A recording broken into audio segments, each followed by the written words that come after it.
அனைமையினால suffer பண்ணுறீங்களா? உங்களுக்கு இரும்பு சத்து குறைபாடு இருக்குதா? சாம்பிராணி புகை போடுங்க, ரொம்ப நல்லதுங்க. என்ன சொல்கிறேன்னு கேட்குறீங்களா? ஆமாங்க.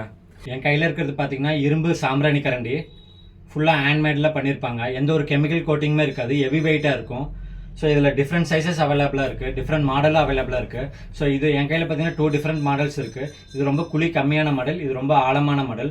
ஒரு சிலர் வந்து ரெடிமேடாக இருக்கக்கூடிய டூப் பவுடர் அந்த மாதிரி யூஸ் பண்ணுறவங்களுக்கு ஆழம் கம்மியாக இருந்தாலே போதும்.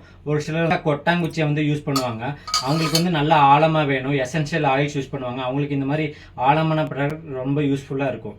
இந்த மாதிரி நேச்சுரல் மெட்டீரியல் யூஸ் பண்ணி நீங்கள் சாம்பிராணி புகை போடும்போது அதில் வந்து வரக்கூடிய புகையில் பார்த்தீங்கன்னா அயன் கண்டென்ட் ஆட் ஆகி வருங்க. அதை நீங்கள் இன்னேல் பண்ணும்போது உங்கள் பாடியில் அயன் கண்டென்ட் லெவல் இன்க்ரீஸ் ஆக சான்ஸ் இருக்குங்க. ஆனால் இதில் வரக்கூடிய அயன் லெவல் பார்த்தீங்கன்னா ரொம்ப மினிமமாக தான் இருக்கும். நீங்கள் ஆல்ரெடி ப்ராக்டிஸ் பண்ணிட்டு இருக்கக்கூடிய மெடிடேஷனோட இந்த சாம்பிராணி புகை போடுறதும் நீங்கள் ஆட் பண்ணிக்கிட்டீங்கன்னா உங்கள் அயன் கண்டென்ட் லெவல் இன்க்ரீஸ் ஆக ரொம்ப வாய்ப்பு இருக்குங்க. பல பேருக்கு இன்னமும் டவுட் இருக்கும், குழந்தைங்களுக்கு சாம்பிராணி புகை காட்டலாமா வேண்டாமா, நல்லதா கெட்டதான்னு.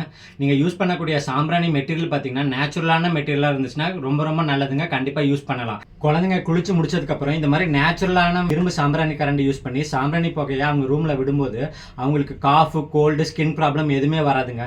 இந்த மாதிரி ப்ராடக்ட்டை நீங்கள் வாங்கணும்னு நினச்சிங்கன்னா நம்ம வெப்சைட் சாந்தி மெட்டல் ஈஷாப்.in போய் ஆர்டர் பிளேஸ் பண்ணிக்கலாம்.